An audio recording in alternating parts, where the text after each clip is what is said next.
Europe 1, le grand direct des médias. Les secrets de la télé. Et oui, vous le savez, c'est une nouvelle rubrique du Grand Direct des médias de l'été. Tous les jours, Thomas Joubert va nous révéler les secrets de la télévision, tout ce qu'on ne sait pas quand on regarde le petit écran. Et aujourd'hui, vous avez enquêté, Thomas, sur le public qui participe aux émissions de télé, justement. Tiens, dans le concours de danse de W9, à la rentrée, c'est une constante depuis des années à la télé. Les émissions qui se tournent en public, il y en a partout, dans les jeux, les talk-shows, évidemment les variétés, car c'est le public qui met l'ambiance sur un plateau de télévision.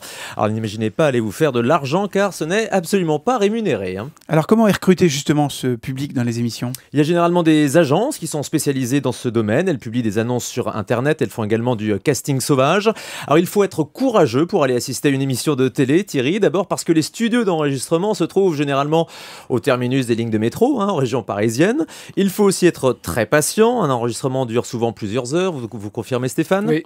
Et puis il ne faut pas avoir peur non plus d'avoir mal aux fesses, parce que généralement on est quand même plutôt mal installé.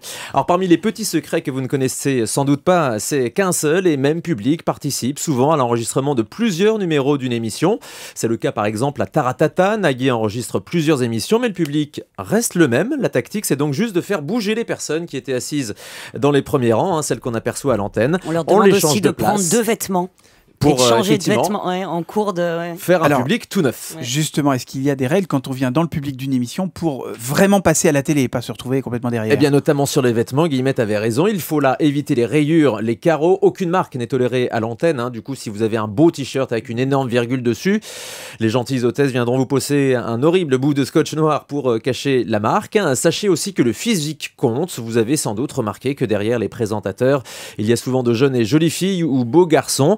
Eh bien, c'est qu'ils et elles ont été repérés par les hôtesses justement pour leur physique ou leur effort d'habillement. C'est à eux qu'on réserve le premier rang. En revanche, si vous êtes retraité, mal fagoté, avec la bouche de travers, eh bien vous avez toutes les chances là d'être relégué au fond du public. Alors c'est cruel, même si les agences jurent pourtant de ne pas faire de ségrégation. Et une fois installé, est-ce qu'on reçoit des consignes quand on est dans le public? Oui, évidemment, il y a les consignes des chauffeurs de salle qui sont chargés de faire la claque. Les chauffeurs de salle, ça a été notamment le premier métier de Jean-Luc Reichmann à la télévision, Et de José ou encore Garcia. de José Garcia, exactement, qui était dans Nulle part ailleurs. Ils sont chargés donc de mettre de l'ambiance dans le public, de donner le signal pour les applaudissements. Là, par exemple, c'est la fin de ma chronique, donc c'est maintenant là qu'il faut applaudir. Là. Clairement, tout ça, c'est dommage, on va l'accompagner. Bravo. Et demain, Thomas, vous allez nous parler du recrutement de Secret Story ou de X Factor, du recrutement Exactement, on parlera des castings, en secrets fait. de la télé-réalité et plus particulièrement donc sur les castings, comment sont recrutés les candidats. Vous saurez tous et tout et encore plus. Merci Thomas.